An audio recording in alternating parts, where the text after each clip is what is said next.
Or do you wish to say anything to the court? Yes, Your Honor, I prepared a letter.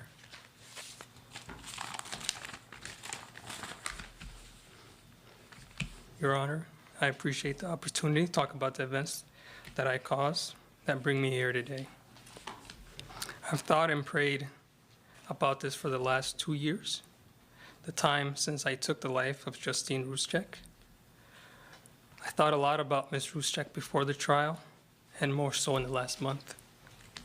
I've also been thinking about all the other lives that have been changed and continue to be changed by this event. Neither of our families will ever be the same again.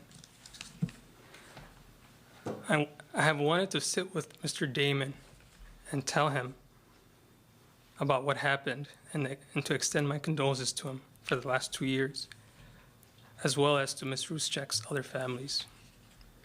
The process of the courts and the lawyers is so cruel in a way that it makes us behave towards each other. The system is dehumanizing.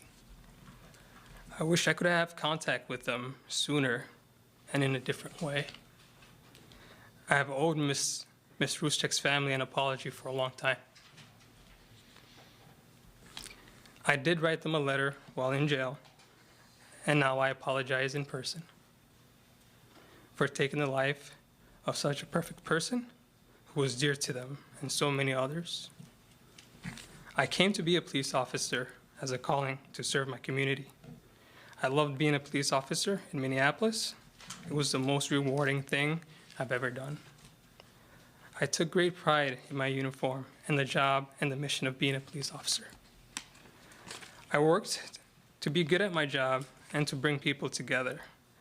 I tried every day to have compassion for people and their situation in life and hope to make individual lives better. That was my hope before I joined and was my mission after I began working as a police officer. Taking a life so tragically goes against all of that.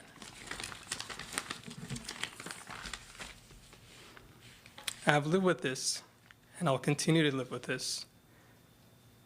I caused this tragedy, and it is my burden. I wish, though, that I could relieve that burden others feel from the loss that I caused. I cannot, and that is a troubling reality for me. I will think about Ms. Ruszczyk and her family forever. The only thing I can do is try to live my life in a good way going forward. Regardless of the sentence in this case, I owe that to Ms. Ruszczyk and to her family. The moment I pulled the trigger, I felt fear.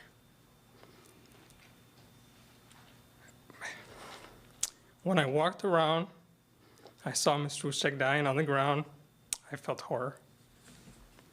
Seeing her there, I knew in an instant that I was wrong. The depth of my error has only increased from that moment on. Working to save her life and watching her slip away is a feeling I can't explain. I can say it leaves me sad, it leaves me numb, and a feeling of incredibly lonely. But none of those words capture what it truly feels like. It shouldn't matter, but Ms. Ruszczyk was a fine person.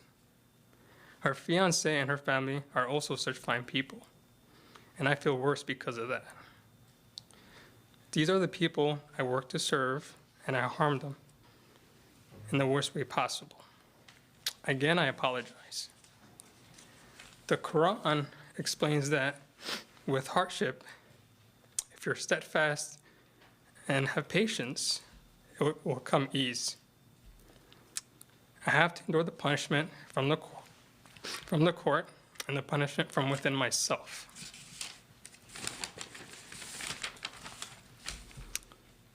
I shot because I was protecting my partner Matthew Harity's life.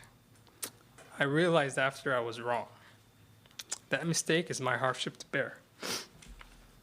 The loss I created is hardship for others to bear. I can't apologize enough, and I will never be able to make up the loss that I caused to Ms. Ruszczyk's family. Judge, I don't want to lose my family. I don't want to be absent from my son's life, regardless of what I want, regardless of what I fear. I have to accept that I caused this, and I have to live with it for the rest of my life. Thank you.